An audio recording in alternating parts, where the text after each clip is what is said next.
Buzz l'éclair, c'est le nouveau film de Pixar basé sur le personnage phare de la saga Toy Story. Mais c'est censé être aussi le film à l'origine du jouet de Andy. Donc techniquement, dans l'univers Toy Story, il est sorti bien avant le premier film de Pixar. Ça va? Vous suivez encore? En tout cas, nous, aujourd'hui, on va voir ensemble ce que vaut ce nouveau film d'animation et surtout découvrir s'il est à la hauteur de la saga.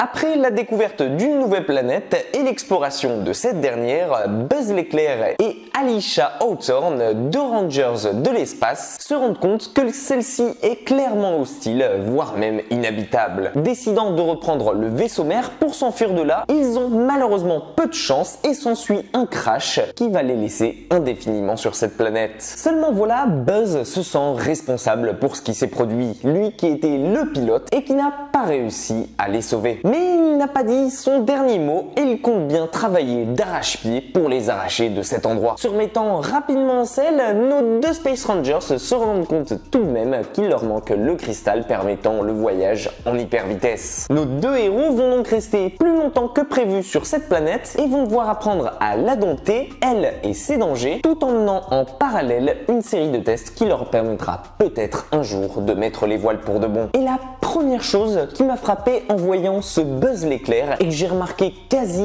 dès le début du film, c'est bien évidemment son ambition. Car oui, en 2022, quel studio d'animation peut se targuer d'avoir fait un film tout entier se déroulant dans l'espace? Et cette ambition, vous allez le ressentir à plusieurs moments dans le film. Que ce soit de par son scénario, qui se veut plus complexe et plus mature que Toy Story, de par la claque graphique que vous allez prendre avec son animation, qui a encore une fois step up dans le game, ou encore de par ses références nombreuses et qui à plusieurs moments vous vous rappelez Star Wars, Gravity ou encore Interstellar, rien que ça. Du côté des personnages, vous vous doutez bien évidemment qu'on va s'attacher rapidement au personnage de Buzz, mais s'il y en a bien un auquel on ne s'attendait pas dans tout ça et qui se démarque du lot, c'est sans aucun doute Sox, son chat robot qui va l'accompagner partout. Car oui, Sox n'est pas n'importe quel compagnon à quatre pattes pour notre héros. À la base, sorte de couteau suisse vivant, c'est un personnage haut en couleur qui va se démarquer assez rapidement de par sa personnalité ou même son humour et qui va aider notre cher Buzz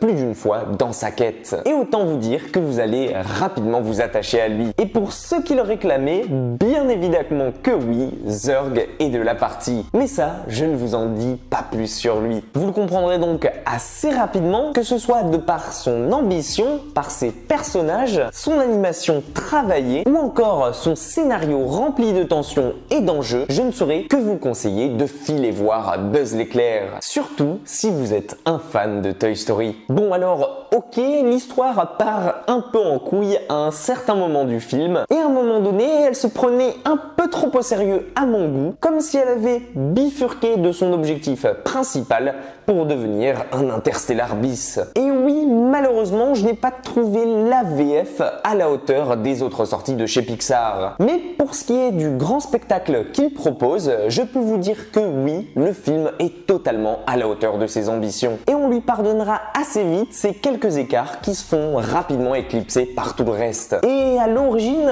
moi qui suis allé voir ce film sans en avoir une grosse hype le concernant, moi qui adore pourtant Toy Story mais qui trouvait ce film inutile à la base, eh bien je peux vous dire que l'équipe derrière ce film m'a fait me tromper en beauté et je suis réellement content d'avoir été bluffé comme ça. Bref, que vous soyez un grand fan de Toy Story ou bien que vous souhaitez tout simplement amener vos enfants voir un sublime film d'animation, Buzz l'éclair est sans doute fait pour vous. Et c'est un film d'animation que je suis prêt à vous conseiller les yeux fermés. En tout cas, dites-moi en commentaire ce que vous avez réellement pensé du film. Dites-moi si pour vous il est à la hauteur de la franchise et pensez surtout à me dire quel est le meilleur Toy Story pour vous. Pour ma part, je pense qu'il s'agit du 3 dont je me rappelle encore la séance et qui était pour ma part à l'époque la meilleure fin qu'une trilogie pouvait avoir. Likez la vidéo si elle vous a plu, abonnez-vous à la chaîne si ce n'est pas déjà fait, prenez soin de vous et comme d'hab, moi je vous dis à très vite dans une toute nouvelle critique.